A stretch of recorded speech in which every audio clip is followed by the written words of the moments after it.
أعوذ بالله من الشيطان الرجيم. بسم الله الرحمن الرحيم. ولا تقتلوا أولادكم خشية إملاق نحن نرزقهم وإياكم إن قتلهم كان خطأ كبيرا ولا تقربوا الزنا إنه كان فاحشة وساء سبيلا. اور تم لوگ اپنی اولاد کو مفلسی کے ڈر سے قتل نہ کرو، ہم ان کو بھی اور تم کو بھی رزق دیتے ہیں، اور بے شک ان کا قتل کرنا یہ بہت بڑا گناہ ہے. اور تم بدکاری کے قریب بھی نہ جاؤ، اس لیے کہ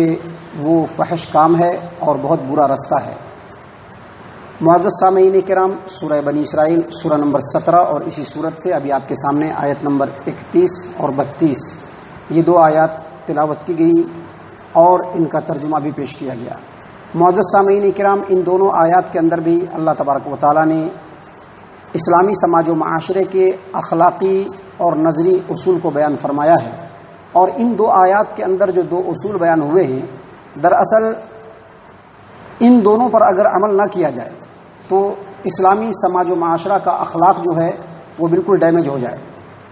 پہلی آیت کریمہ میں اللہ تبارک و تعالیٰ فرماتے ہیں وَلَا تَقْتُلُوا أَوْلَادَكُمْ خَشْيَةَ إِمْلَاقٍ. آج جو آیت نمبر 31 جو پہلی آیت پڑھی گئی، اس میں اللہ نے فرمایا کہ اپنے اولاد کو مفلسی کے ڈر سے قتل نہ کرو، اپنے اولاد کو مفلسی کے ڈر سے قتل نہ کرو. نحن نرزقهم وإياكم، ہم تم کو بھی رزق دیتے ہیں اور ان کو بھی رزق دیتے ہیں، اور بے شک اولاد کو قتل کرنا یہ بہت بڑا گناہ ہے. معزز سامعین کرام، اس آیت کریمہ میں اللہ تبارک و تعالیٰ یہ بیان فرما رہا ہے کہ جو لوگ اپنے بچوں کو چاہے وہ جس انداز میں قتل کریں، جو قتل کرتے ہیں وہ دراصل اللہ تبارک و تعالیٰ کے توکل اور بھروسہ کو توڑتے ہیں، بلکہ اللہ تبارک و تعالیٰ کی جو صفت رزاقیت ہے اس پر ان کو توکل نہیں ہے، بلکہ اللہ تبارک و تعالیٰ کی صفت رزاقیت پر وہ حملہ کرتے ہیں. اللہ تبارک و تعالیٰ نے بتلایا کہ تمہارے اولاد کو تو ہم بعد میں پیدا کر رہے ہیں، اس سے پہلے ہم تم کو رزق دیتے چلے آئے ہیں، اور جب ہم تم کو رزق دے رہے ہیں تو پھر تمہارے اولاد کو بھی ہم ہی رزق دیں گے. اس کے رزق کے ضامن تم نہیں بلکہ ہم ہیں. اور اگر تم کو ایسا لگتا ہے کہ تمہارے اولاد کے پیدا ہونے سے تم ان کے رزق کو مہیا نہیں کر پاؤ گے تو اس سے پہلے تمہیں خود اپنے آپ کو قتل کر لینا چاہیے تاکہ یہ جھگڑا ہی ختم ہو جاتا. اللہ تبارک و تعالیٰ نے فرمایا کہ ایسا نہ کرو. معزز سامعین کرام، یہ جو اولاد کو قتل کرنے کی بات ہے یہ آج ہمارے سماج و معاشرے کے اندر تو ہے ہی، لیکن یہ زمانہ قدیم سے چلا رہا ہے. عرب میں اس کا بڑا دستور تھا. نبی صلی اللہ علیہ وسلم کے نبی بننے سے پہلے عرب کے اندر جو جاہلیت کا جو دور گزرا ہے اس میں عرب کے لوگ اولاد کو 3 وجہوں سے قتل کرتے تھے. پہلی وجہ یہ تھی کہ اگر کسی کے گھر میں بیٹی پیدا ہوتی تو اس کو قتل کر دیتے، مار دیتے. کیونکہ یہ بیٹی ہے، کل ہو کر کے کسی سے اس کی شادی ہوگی، کوئی ہمارا داماد بنے گا اور اس کے سامنے ہماری نظریں جھکی رہیں گی، ہمارا سر جھکا رہے گا. یہ سوچ کر کے قتل کر دیتے تھے، اور یہ سوچ کر کے بھی قتل کرتے تھے کہ یہ دوسرے خاندان دوسرے قبیلے میں جائیں گی اور وہاں پر بہت ساری پیچیدگیاں پیدا ہوں گی، لہٰذا ان تمام مرحلے کو یہیں پہ ختم کر دیا جائے، اور بیٹی کو قتل کر دیتے تھے. یہ ایک وجہ تھی. دوسری وجہ یہ تھی کہ لوگ بیٹی یا بیٹا کو اس لیے قتل کر دیتے تھے کہ ان کے آ جانے کے بعد شاید یہ ان کی روزی کو مہیا نہ کر سکے، ان کے خرچ کو یہ برداشت نہ کر سکے، یا پھر ان کے زندگی کا جو معیار ہے وہ معیار قائم نہ رہ سکے اور غربت و افلاس آ جائے، اس لیے بیٹا اور بیٹی دونوں کو قتل کر دیتے تھے. یہی جو نظریہ ہے اس زمانے میں بھی قائم تھا اور آج بھی قائم ہے. آج بھی ہمارے سماج و معاشرے کے اندر ہم جہاں سانس لے رہے ہیں، جس ملک میں رہ رہے ہیں، اس یہاں بھی، اور اس کے علاوہ دنیا کے مختلف خطوں میں بھی یہی نظریہ ہے فیملی پلاننگ کا، برتھ کنٹرول کا، ابورشن کا، یا پھر مرد اور عورت کو بانجھ بنانے کے لیے جو نسبندی کیا جاتا ہے. یہ سب انہی چیزوں کی جڑ ہے. لوگوں کے ذہن اور دماغ میں یہ بات ہے کہ اگر 2 سے زیادہ بچہ پیدا ہو گئے تو پھر ان کو سنبھالنا مشکل، ان کی پرورش مشکل، ان کو کھلانا پلانا مشکل، ان کے روزی کو مہیا کرنا مشکل. حالانکہ یہ سارے جو نظریہ ہے یہ مادی نظریات کی وجہ سے یہ نظریہ پیدا ہوا ہے، اور یہ نظریہ اس لیے پیدا ہوا کہ انسان کی جو نظر ہوتی ہے وہ صرف ظاہری پر ہوتی ہے، باطنی پر نہیں ہوتی ہے، جبکہ اللہ تبارک و تعالیٰ ظاہری اسباب کے علاوہ انسانوں کے لیے باطنی اسباب بھی مہیا فرما دیے ہیں. اور اس کی ایک مثال ہے جس کو مفسرین نے اپنی تفسیر میں بھی لکھا ہے اور مورخین نے اپنی تاریخ کی کتابوں میں بھی لکھا ہے کہ 1760 پر 6 عیسوی 1766 عیسوی میں ایک ماہر اصول معاشی پیدا ہوا، معاشیات پیدا ہوا، یعنی معاشی اصولوں کا ماہر، جس کو آج کل ہم کہہ سکتے ہیں کہ ماسٹر ڈگری لیا ہو بزنس کے اندر، بزنس مینجمنٹ کے اندر، وہ اسی طرح سے ماہر اصول معاشیات تھا، اس کا نام مالتھس تھا۔ وہ 1766 میں پیدا ہوا، 1834 میں اس کا انتقال ہوا۔ 1798 میں اس نے ایک کتاب لکھی اصول آبادی، یعنی آبادی کے اصول، اور اس کے اندر اس نے ایک نظریہ پیش کیا، اپنے خیال کو پیش کیا کہ ابھی جو دنیا کے اندر آبادی بڑھ رہی ہے وہ 1 2 4 8 12 16 کی طرح سے، یعنی دگنی آبادی بڑھ رہی ہے، اور ابھی جو وسائل ہیں، جو پیداوار ہیں اور جو آمدنی کے ذرائع ہیں وہ 1 2 3 4 5 کی طرح سے، یعنی آمدنی جو ہے وہ سنگل ہے اور جو آبادی بڑھ رہی ہے وہ ڈبل حساب سے بڑھ رہی ہے۔ اور اس کے بعد اس نے یہ پیشن گوئی کی کہ آنے والے 50 سالوں میں اگر آبادی کے اس بڑھتے ہوئے سیلاب کو نہ روکا گیا تو 50 سالوں کے بعد یہ جو انگلینڈ ہے جہاں وہ پیدا ہوا تھا، یہ انگلینڈ، یہ برطانیہ بالکل مفلس اور قلاش ہو جائے گا۔ اس نے یہ نظریہ قائم کر دیا، لیکن 50 سال گزرنے کے بعد اس کا یہ نظریہ جھوٹا ثابت ہوا۔ کیوں جھوٹا ثابت ہوا؟ اس کے پیچھے 2 وجہ بتلائی گئی ہے۔ پہلی وجہ یہ کہ اللہ تبارک و تعالیٰ جب اس روئے زمین پر کسی انسان کو پیدا کرتا ہے، اس کے رزق کو اللہ تبارک و تعالیٰ پہلے ہی لکھ دیتا ہے، اس کے رزق کو اللہ تبارک و تعالیٰ چھوڑتا نہیں ہے۔ جب پیدا کیا تو اس کا رزق اللہ تبارک و تعالیٰ خود دینے والا ہے۔ اور دوسری وجہ یہ بتلائی کہ اسی وقت برطانیہ یعنی انگلینڈ کے اندر صنعتی انقلاب آ گیا، بڑے بڑے فیکٹری لگنا شروع ہو گئے، بہت سارے کام کے جو ہے ذرائع کھل گئے، جس کی وجہ سے جہاں برطانیہ کے اندر، انگلینڈ کے اندر آبادی بڑھی، وہیں وہاں پہ خوشحالی بھی بہت زیادہ بڑھ گئی، اور اس خوشحالی کے بڑھنے کی وجہ سے اس مالتھس کو لوگوں نے جھوٹا پیشن گوئی، یعنی پیشن گوئی میں جھوٹ بولنے والا، ایسا بول کر کے لوگوں نے اس کو مشہور کر دیا۔ معزز سامعین کرام، جو مالتھس تھا اس نے جو اپنا نظریہ پیش کیا، اسی وقت اس نے ایک اور بات پیش کی، کہا کہ اگر 50 سالوں کے اندر میں اس مفلسی کو روکنا ہے تو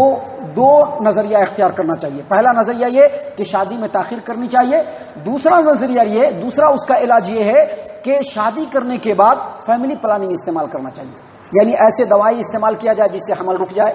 یا ایسی دوائیں استعمال کی جائے جس سے بچہ ہی پیدا نہ ہو، یا پھر فیملی پلاننگ کے جو دوسرے ذرائع ہیں وہ اس نے کہا۔ لیکن اس کے اس علاج سے جہاں آبادی تو رکی نہیں، وہیں آبادی کے اندر بے حیائی، فحاشی اور عریانیت بہت زیادہ آ گئی۔ تو آج بھی ہمارے معاشرے کے اندر، ہمارے ملکوں کے اندر، ہمارے جگہوں پہ حکومتوں کی سرپرستی میں ہم دو ہمارے دو، ہم دو ہمارے ایک، اور اس طرح کے فیملی پلاننگ کے نعرے لوگ بناتے ہیں، اور آبادی کو روکنے کے لیے طرح طرح کے جو ہے برتھ کنٹرول، ابورشن اور اس طرح کی چیزوں کو سماج و معاشرے کے اندر رائج کرنے کی کوشش کر رہے ہیں۔ دراصل جہاں ایک طرف انسانوں کو یہ بیمار کرتا ہے، وہیں سماج و معاشرے کے اندر بہت زیادہ فحاشی اور بے حیائی اور عریانیت کو لاتا ہے۔ اسی لیے اللہ تبارک و تعالیٰ نے یہاں پر تمام انسانوں کو، تمام مسلمانوں کو مخاطب کرتے ہوئے کہا کہ دیکھو، رزق ہم بھی تم کو بھی دیتے ہیں، تم سے جو اولاد پیدا ہوگی اس کو بھی ہم ہی رزق دیں گے، لہذا مفلسی کے ڈر سے اپنے بچوں کو قتل نہ کرو، کیونکہ بچوں کو قتل کرنا یہ بہت بڑا گناہ ہے۔ اس لیے آج جو لوگ استعمال کرتے ہیں بہت ساری چیزیں بچوں کی پیدائش کو روکنے کے لیے، اگر اس کے پیچھے وجہ نہیں ہے، ایسی وجہ جو شرعی عذر ہو سکتا ہے، مثلا بچے کی پیدائش سے بیوی کے اوپر، عورت کے اوپر جو ہے وہ اس کے جان پر بن سکتی ہے، وہ بیمار ہو سکتی ہے، صحت ساتھ نہیں دے سکتا ہے، اگر اس طرح کے شرعی عذر نہیں ہے اور اس کے بعد بھی اگر کوئی اس طرح کی چیزوں کو استعمال کرتا ہے تو دراصل وہ اپنے اولاد کو قتل کرنے والا ہے، اور اسی کے بارے میں اللہ تبارک و تعالیٰ نے فرمایا ان قتلہم کان خطأ کبیرہ، بے شک اپنے اولاد کا قتل کرنا یہ بہت بڑا گناہ ہے۔ اس کے بعد اگلی آیت کریمہ میں اللہ تبارک و تعالیٰ نے ایک اور اصول کو بیان فرمایا جس کے اوپر سماج و معاشرے کی بنیاد پڑنے والی ہے، وہ یہ کہ اللہ نے فرمایا ولا تقربوا الزنا، بدکاری کے قریب بھی نہ جاؤ، انہ کان فاحشہ، کیونکہ یہ بے حیائی ہے، وساء سبیلا، اور بہت برا رستہ ہے۔ معزز سامعین کرام، اللہ تبارک و تعالیٰ نے یہ نہیں کہا کہ بدکاری نہ کرو، بلکہ یہ کہا کہ بدکاری کے قریب بھی نہ جاؤ۔ کیا مطلب یہ کہ ہر وہ کام جو بدکاری کا ذریعہ بن سکتی ہے اس کے قریب نہ جاؤ. ہر وہ رستہ جو انسان کو بدکاری کے قریب لے جا سکتی ہے اس کے قریب بھی نہ جاؤ. اور وہ کون سے رستے ہیں اس کی پوری تفصیل اس سے پہلے سورہ احزاب اور سورہ نور میں آپ کے سامنے پیش کیا جا چکا ہے. اس کا مختصر بیان یہ ہے کہ عورتوں سے آزادانہ میل جول یہ بالکل نہیں ہونا چاہیے. اسی طرح سے عورتوں کا سماج و معاشرے کے اندر بازاروں کے اندر بے پردہ گھومنا یہ بالکل نہیں ہونا چاہیے. اسی طرح سے اور بھی کئی چیزیں ہیں، مثلا فلمیں ہیں، ٹی وی ہیں اور اس طرح کی جو چیزیں ہیں، فحش لٹریچرز ہیں، سماج و معاشرے کے اندر بے حیائی کی جو باتیں ہیں، گالی گلوچ ہیں، یہ تمام وہ چیزیں ہیں جو انسان کی شہوانی کیفیت کو ابھارتا ہے اور اس سے انسان بدکاری کے قریب چلا جاتا ہے. اسی لیے اللہ تبارک و تعالیٰ نے کہا کہ بدکاری کے قریب بھی نہ جاؤ. آج کل ہمارے سماج و معاشرے کے اندر غیر محرم عورتوں سے بالکل آزادانہ بات چیت ہوتی ہے، اس سے بھی شریعت نے منع کیا ہے. خاص طور سے جب اکیلے ہو عورت تو اس وقت اس سے بالکل بات نہیں ہونی چاہیے. اللہ تبارک و تعالیٰ نے یہاں پر کہا کہ ولا تقربوا الزنا، بدکاری کے قریب بھی مت جاؤ، انہ کان فاحشہ، کیونکہ یہ بے حیائی ہے، وساء سبیلا، اور بہت برا رستہ ہے. بدکاری کیوں برا رستہ ہے؟ اس سے سماج و معاشرے کے اندر کئی برائیاں پیدا ہوتی ہیں، کئی فالٹ آتے ہیں. پہلا فالٹ یہ آتا ہے کہ اگر سماج و معاشرے میں بدکاری ہو جائے، ایک مرد اور ایک عورت بدکاری کر لے اور اس سے جو بچہ پیدا ہوگا اس کا نسب ہی مشکوک رہتا ہے کہ کس کا بچہ ہے کس کا نہیں ہے. یہ سب سے پہلے یہ جھمیلا کھڑا ہوتا ہے. دوسری بات، بدکاری سے جو بچہ پیدا ہوتا ہے اس بچے کو کس کی وراثت ملے گی اس کا بھی جھگڑا پیدا ہو جاتا ہے، جو سماج و معاشرے میں آئے دن ہم دیکھ سکتے ہیں. اسی طرح سے اگر کسی عورت کو بدکاری سے بچہ پیدا ہوا اور وہ عورت شادی شدہ تھی تو اس سے جو بچہ پیدا ہوتا ہے اس کے پالن پوشن کی ذمہ داری کس کے سر پر چلی جاتی ہے؟ جو شوہر ہوتا ہے اس کے سر پر، حالانکہ وہ اس کی ذمہ داری نہیں تھی. اور تیسری بات، جو عورت بدکاری کرتی ہے اگر وہ شادی شدہ نہیں ہے اور اس کے پاس کئی مرد آتے ہیں اور پتہ چل جاتا ہے کہ جو عورت ہے اس کے پاس یہ مرد بھی آ رہا ہے وہ مرد بھی آ رہا ہے، تو سب کی آپس میں دشمنی ہو جاتی ہے اور دشمنی ہونے کے بعد جھگڑے ہوتے ہیں اور یہاں تک کہ قتل تک نوبت پہنچ جاتی ہے. اور سب سے بڑی بات،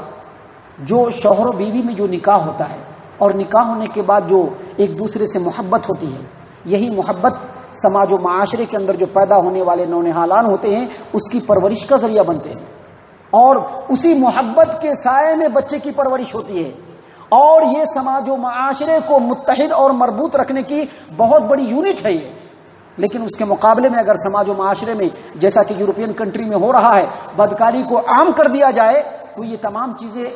اولن تو ملیں گے ہی نہیں، دوسراً اخلاق کا مکمل جنازہ نکل جائے گا. جیسا کہ آپ آج کل یورپین کنٹری میں ان چیزوں کو آپ بخوبی دیکھ سکتے ہیں. اسی لیے اللہ تبارک و تعالیٰ نے تمام مسلمانوں کو مخاطب کرتے ہوئے کہا کہ بدکاری کے قریب بھی نہ جاؤ، کیونکہ یہ بہت ہی بے حیائی والا کام ہے اور بہت ہی برا رستہ ہے. معزز سامعین کرام، آگے اور بھی باتیں ہیں جو اللہ تبارک و تعالیٰ نے اس صورت میں ہمارے لیے بیان فرمائی ہیں. اللہ تبارک و تعالیٰ سے دعا ہے کہ اللہ تبارک و تعالیٰ ہم تمام کو ان نصیحتوں کو سمجھنے کی توفیق عنایت فرمائے. آمین یا رب العالمین. وما علینا الا البلاغ المبین.